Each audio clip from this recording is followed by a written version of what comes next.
nagsasalita? Gusto mo ba mamatay?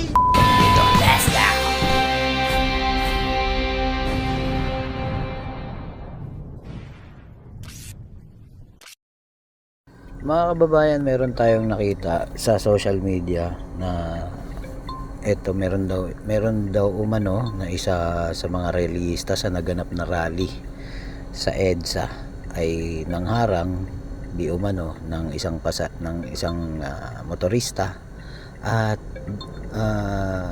binantaan umano na papatayin or gusto niya bang mamatay. Sige nga, tingnan natin to.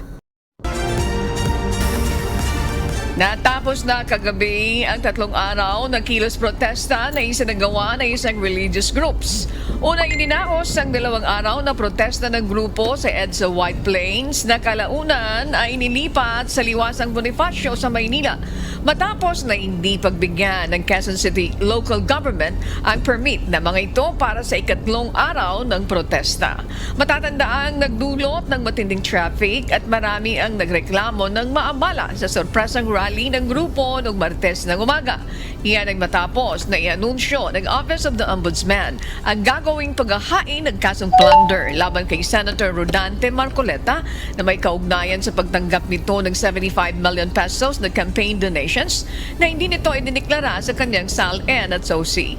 Ilang kilalang personalidad ang dumalo sa nasabing pagtitipon na layon anilang kundinahin ang korupsyon na nangyayari sa gobyerno.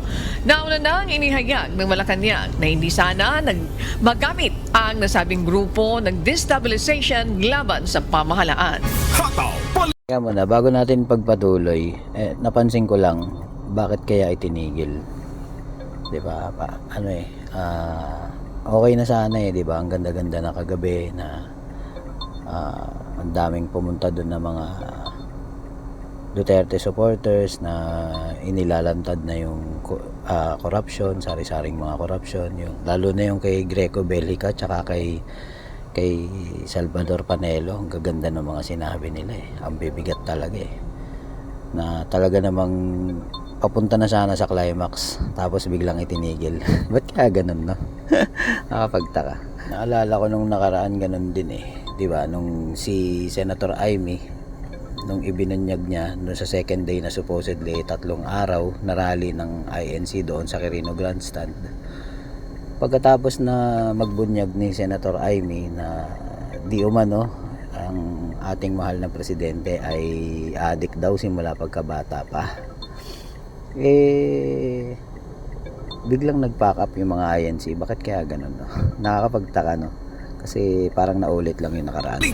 Ngayon, ipinatutukoy na ni Senate Committee on Public Services Chairperson Senator Rapi Tulfo ang pagkakakilanlan ng pulis na nakunan sa isang viral video matapos nitong sitahin ng isang motorcycle taxi rider na nakaranas ng harassment sa rally ng isang religious group. Sa video, maririnig pa ang ginawang pagbabanta ng rallyista sa nasabing rider. Tao ka nga, huwag ka nagsasalita. Gusto mo ba mamatay? Di ba? Kailangan ba niya sabihin 'yun? Pwede mo naman sabihin na na nang maayos na sasabihin na baka naman pwedeng sa iba ka dumaan. Kasi kami ng rally dito, ganyan, kausapin na maayos. Bakit ganun pa yung kailangan sabihin? Grabe naman.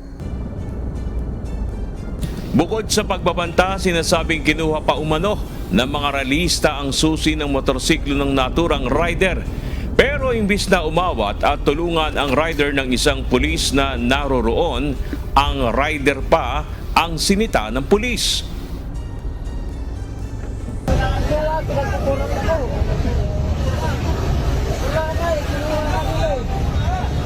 Ano ba yung pinaglalaban na yun?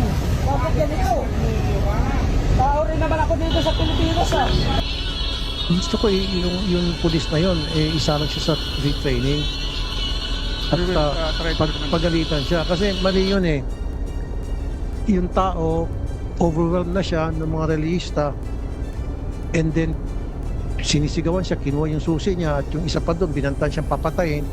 Tapos ngayon siya pa yung pagagalitan ng pulis. Ang sakit noon. So sino yung police na yon? And I want that policeman identified and isalang siya sa retraining program. And all your policemen pagdating sa mga rally, they should be well trained kung paano mag-handle ng mga sitwasyon if something like that arises again. Sa ngayon ay inaalam na ng PNP ang identity ng nasabing police officer at nangakong susubukan nilang isailalim sa retraining ang kanilang mga tauhan sa pag-handle ng crowd control. Hataw Balita ngayon. Ganun na lang yun. Sasailalim lang sa retraining yung police. Paano naman yung yung nagbanta? Hindi niya na-identify kung sino yun. Sino kaya yun, no? Member din kaya ng INC yun? Di naman siguro. Kasi alam ko yung mga INC na yan, mababait yan eh. Hindi naman siguro nila kayang gawin yun. Mababait yan, mga INC na yan. Hindi marunong manganti ng kapwa yan.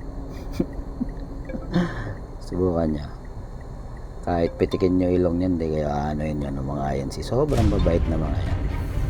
Siguro dyan na lang mga kababayan. Maraming salamat sa panonood. Mahalin natin ang Pilipinas kahit nahirapan na tayong lahat. Peace out.